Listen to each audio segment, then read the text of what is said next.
Good morning student. महर्षि दधीची महिला महाविद्यालय से ज्योग्राफी की क्लास आपकी। आज अपन आर्थिक क्रियाओं में मानव जो है वो अपनी पूर्ति करने के लिए, मानव अपनी आवश्यकताओं की पूर्ति करने के लिए जो भी कार्य करता है उसे व्यवसाय कहते हैं। तो वह आर्थिक जो क्रियाएं हैं, जो व्यवसाय हैं, उनको 5 भागों में बांटा हुआ है। हमारे व्यवसायों के अनुसार, मानव के व्यवसायों के अनुसार, तो उन आर्थिक क्रियाओं को, आर्थिक क्रिया किसे कहते हैं, ये मैंने आपको सबको स्टार्टिंग में भी ये बात समझाई थी कि जो प्रक्रियाएं जो हमारी दिन प्रतिदिन की आवश्यकताओं की पूर्ति करता है वह सभी आर्थिक क्रियाएं कहलाती है। मानव अपनी और अपनी परिवार का पालन पोषण करने के लिए जो व्यवसाय करता है उसको 5 भागों में बांटा हुआ है। 5 तरह से व्यवसायों को वर्गीकृत किया गया है प्रकृति के अनुसार। प्राथमिक व्यवसाय जो कि प्रत्यक्ष रूप से हमारी प्रकृति से जुड़े हुए होते हैं, जो हमारी प्रकृति पर ही निर्भर करते हैं, जिनको मानव प्रकृति एवं संसाधनों के सीधा उपयोग करता है, वह प्राकृतिक प्राइमरी सेक्टर को कहा जाता है। इसी प्रकार उनके अंतर्गत आने वाले जो व्यवसाय हैं, जैसे शिकार करना, मछली पकड़ना, पशुपालन करना, कृषि करना, लकड़ी करना, ये सभी जो क्रियाएं हैं वो प्राथमिक क्रियाओं में शामिल की जाती हैं। दूसरा, द्वितीयक व्यवसाय जो कि प्राथमिक व्यवसायों से प्राप्त उत्पादकों से जुड़े हुए रहते हैं, नए उत्पादन का निर्माण करते हैं, जिसमें कि निर्माण उद्योग कहलाता है। ये सभी प्रकार के विनिर्माण उद्योग जो हैं वो इसी में ही आते हैं। तीसरा जो है हमारा वह है तृतीयक व्यवसाय, जिसमें इस आर्थिक वर्ग के में प्रत्यक्ष रूप से उत्पादन नहीं होता है, लेकिन परोक्ष रूप से उत्पादन में यह सहायता भी प्रदान करता है। जैसे कि वह सेवा के रूप में जो भी कार्य किया जाता है वो इसमें व्यवसाय में शामिल किया जाता है। प्रत्येक व्यवसायों में परिवहन, व्यापार, बैंकिंग, संचार आदि जो क्रियाएं हैं, और ये उत्पादन और उत्पादकता पर दोनों पे ही, उपभोक्ता पर दोनों पर ही एक महत्वपूर्ण कड़ी का जो कार्य है वह करता है। जैसे उत्पादन तो हुआ, प्राथमिक व्यवसाय के अनुसार उत्पादन किया गया, निर्माण उद्योग के अत्यधिक निर्माण भी किया जाएगा, लेकिन वो लोगों तक पहुंचाना, वह व्यापार की दिशाओं में लाना, उसको ये तृतीयक व्यवसाय के अंतर्गत लिया जाता है। चतुर्थ व्यवसाय, अब तृतीयक व्यवसायों, चतुर्थ व्यवसाय और पंचम व्यवसायों को करीब मिला दिया गया है कि ये सभी जो सेक्टर हैं वो सेवा सेक्टरों के अंतर्गत लिए जाते हैं। इसलिए तो इस आर्थिक वर्ग के प्रत्यक्ष रूप से उत्पादन नहीं होता है, लेकिन यह परोक्ष रूप से उत्पादन में सहायता भी प्रदान करते हैं, जिसमें से परिवहन, ये हो गया, वर्तमान में यह उच्च तकनीक के आधार पर चतुर्थ व्यवसाय सम्मिलित है, जिसमें से कला, साहित्य, प्रौद्योगिकी और शोध के द्वारा, यानी कि प्रशिक्षण के द्वारा, ट्रेनिंग के दौरान कार्य के अंतर्गत इसमें शामिल किया जाता है। इसमें अत्यधिक सूचना उपभागों को इसमें शामिल किया गया है। पंचम व्यवसाय में उनको शामिल किया जाता है जो कि हमारी उच्च आधार पर अंतर्राष्ट्रीय व्यापार को, और जो निर्माण उद्योग के अंतर्गत इसमें शामिल होते हैं, इसको इसमें शामिल किया जाता है। नेक्स्ट आज अपन इसी का ही अगला जो टॉपिक है हमारा मत्स्य, जो हमारे इसमें मत्स्य उत्पादन के बारे में, और दूसरा है पशुपालन के बारे में। ये विकास के जो है वो दोनों ही हमने समझा है कि इसको प्राथमिक सेक्टर के अंतर्गत लिया जाता है ना, प्राइमरी सेक्शन में।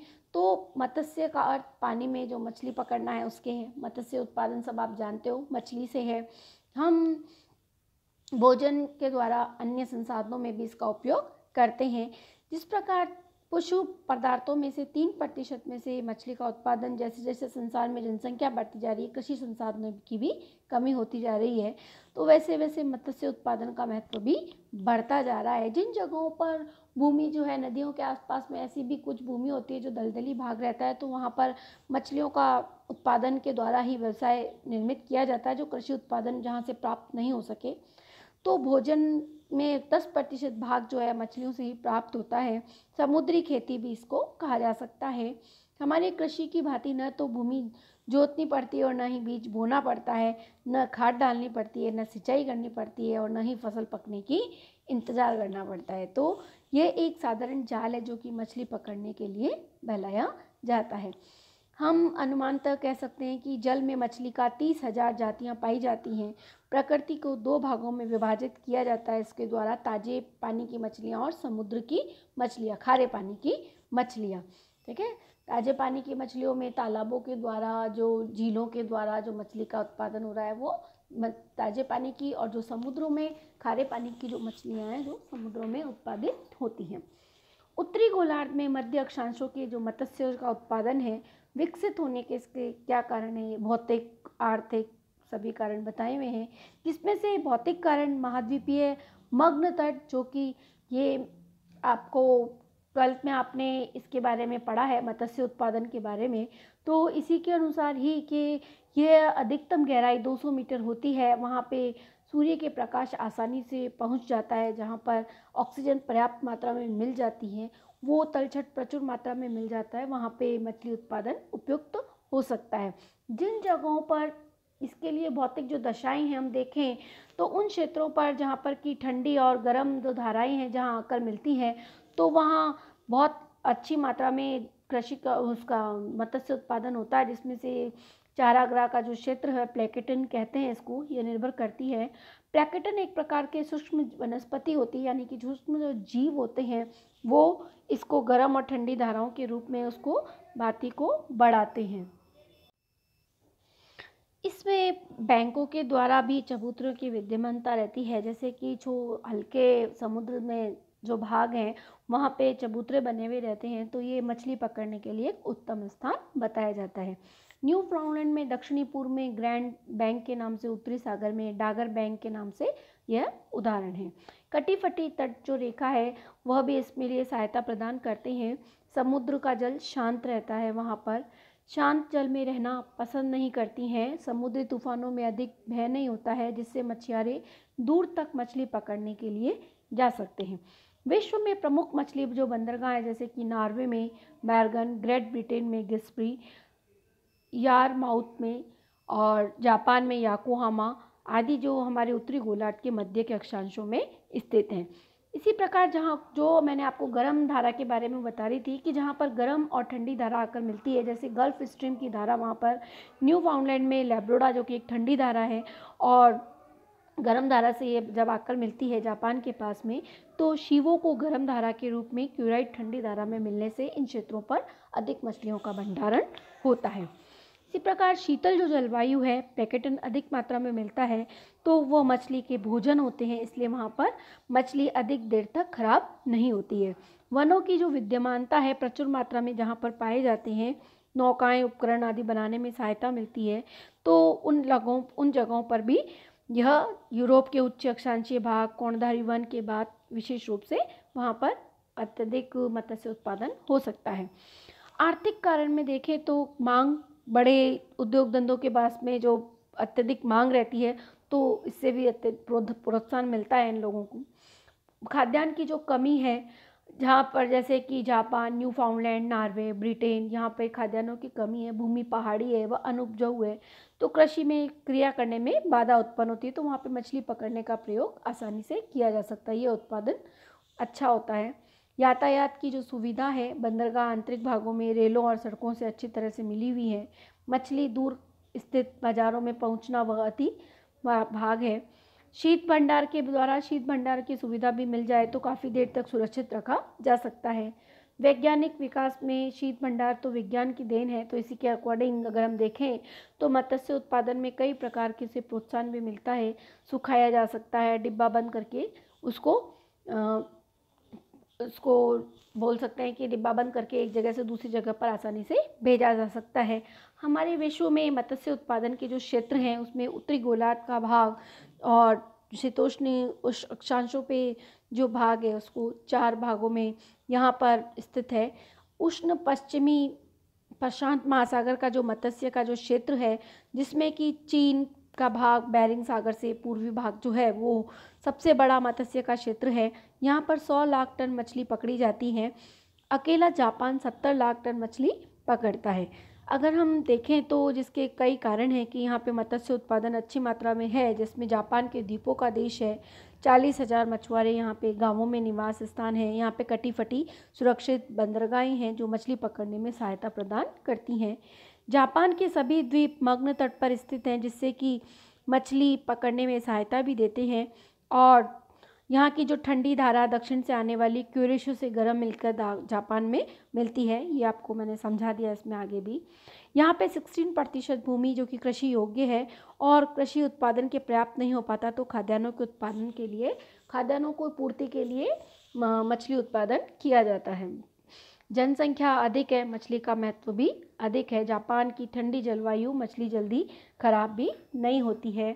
शीत भंडार उचित मात्रा में उपलब्ध हो जाते हैं। इसी प्रकार उत्तर पश्चिम का जो अटलांटिक महासागरीय जो क्षेत्र है, वहाँ पर भी मछली का उत्पादन न्यू फाउंडलैंड से न्यू इंग्लैंड तक विस्तृत है। यहाँ पर गल्फ स्ट्रीम की गर्म धारा और लैब्राडोर आकर मिलती है, जिससे यहाँ पर प्लेटन प्रचुर मात्रा में मिलते हैं। और ये क्षेत्र जो है वो आदर्श स्थान माना जाता है मछली पकड़ने के लिए, जिसमें से Grand Bank, George Bank, Sable द्वीप Bank, Saint Pierre Bank, Quebec Bank, La Have द्वीप आदि हैं। इसमें से भी यहाँ पे 90% जो है वो न्यू फाउंडलैंड के लोग आजीविका भी प्रदान करते हैं इनको। और उत्तर पूर्वी अटलांटिक महासागरीय मत्स्य क्षेत्र, यह क्षेत्र आइसलैंड के भूमध्य तट पर फैला हुआ है। इस क्षेत्र में उत्तरी सागर संसार में सबसे बड़ा उत्पादन मछली के अपार भंडार हैं। यहाँ पे Britain, France, Netherland, Belgium, Denmark, Norway, Sweden, Germany, Iceland के मछुआरे मछलियाँ पकड़ते हैं, और इन देशों की जनसंख्या अधिक है, खपत अधिक है। गल्फ स्ट्रीम की जो जलधारा का जो कारण है वो कि सागर की सदा गति रहती है। यहाँ का जो उत्तरी पश्चिमी भाग, यूरोप का जो भाग है वो काफ़ी कटा फटा है, तो यह सुरक्षित बंदरगाह महसूस होता है यहाँ पर। उत्तरी पूर्वी प्रशांत महासागरीय मत्स्य क्षेत्र, जो कि उत्तरी अमेरिका के पश्चिमी तट के साथ में अलास्का की कैलिफोर्निया तक विस्तृत भाग है। यहाँ पे 50% हेलीबैंड जाति की मछली पाई जाती है। उष्ण कटिबंधीय के प्रदेश में मत्स्य उत्पादन उद्योग, जो कि सदियों से मछली पकड़ने का कार्य किया जाता है, यहाँ पर एक व्यापार के रूप में नहीं ले पाए। ये व्यापारिक मछलियाँ जातियाँ तो कमी है, और उष्ण जलवायु के कारण मछली जल्दी खराब हो जाती हैं, इसलिए यहाँ पे मछलियों को अत्यधिक लंबे समय तक सुरक्षित नहीं रखा जा सकता। भारत के मत्स्य उद्योग जो है वो 2.8 लाख मछली पकड़ी जाती है यहाँ पर। यहाँ का भी तट जो है वो काफ़ी कटा फटा है। बढ़ती हुई जनसंख्या से भोजन की समस्या को हल करने के लिए भी भारत सरकार ने मत्स्य उद्योग को अत्यधिक महत्वपूर्ण योजनाएं भी बनाई हैं। उपभोग शीतोष्ण कटिबंधीय देशों में सबसे अधिक होता है। जापान में प्रति व्यक्ति 87 ग्राम मछली का उपयोग होता है। नॉर्वे में 64 ग्राम, डेनमार्क में 64 ग्राम, और स्वीडन में 56 ग्राम, पुर्तगाल में 59 ग्राम, इंग्लैंड में 26 ग्राम, संयुक्त राज्य अमेरिका में 17 ग्राम, भारत में 10 ग्राम। तो इससे गोश्त खाना वर्जित मानते हैं, इसलिए मछलियों का उपयोग सर्वाधिक नहीं के बराबर रहता है। मछलियों की से और भी कई उत्पादन उपयोग में लिया जाता है इसको, जैसे इनसे तेल बनाया जाता है और मोती निकाले जाते हैं, तो यह विशेषकर प्राप्त भाग है। इससे मछलियों से खाद भी तैयार की जाती है, इसका चमड़ा भी उपयोग में लिया जाता है। जैसे कि सील मछली, जो कि एक तरह से गर्म करने के लिए भी काम में ली जाती ठंडे प्रदेशों को, तो मछली से मोती जो प्राप्त होता है वो श्रीलंका, फ्रांस की खाड़ी, लाल सागर, फिलीपीन, इंडोनेशिया तट, सुल द्वीप, न्यू ग्रीनलैंड के तट, ऑस्ट्रेलिया आदि जो भाग हैं, कुछ भागों में उनके चमक और आकार के अनुपात में उनको निश्चित कर दिया जाता है। अंतर्राष्ट्रीय व्यापार को देखें तो अंतर्राष्ट्रीय व्यापार केवल स्थानीय उपभोग के लिए ही यह पकड़ी जाती है, और वैज्ञानिक विधियों की सुविधा के द्वारा ये सामान भेजने के ढंगों के द्वारा सुधार किए जाने अति आवश्यक हैं। तो मछलियों को डिब्बाबंद करके यूरोपीय देशों में भी भेजा जाता है, न्यूफाउंडलैंड, लैब्राडोर, कनाडा, नॉर्वे आदि जगहों से, जहाँ की कम जनसंख्या होने के कारण। जापान, रूस, चीन 5 ऐसे संयुक्त राज्य अमेरिका जहाँ पर की मछली पकड़ने की, मछलियाँ बाहर भेजने के लिए अपेक्षा उनका अधिक मात्रा में उपभोग किया जाता है। यहाँ से आयात चीन, Norway, Denmark, Canada, Chile, Vietnam मछलियों को निर्यातक देश हैं, जबकि आयातक देश इसमें जापान, संयुक्त राज्य अमेरिका, स्पेन, रूस, इटली, जर्मनी जो कि इसके आयातक देशों के रूप में वर्णित है। तो कुल मिला के जो है अंतर्राष्ट्रीय व्यापार कम मात्रा में उत्पादित है बजाय कृषि की क्रियाओं के माल के, क्योंकि मत्स्य उत्पादन इतनी मात्रा में नहीं फैलता है और उन जगहों पर जहाँ पर कि शीत ऋतु विद्यमान रहती है तो वहाँ पे मछली उत्पादन अत्यधिक मात्रा में फैलाव होता है।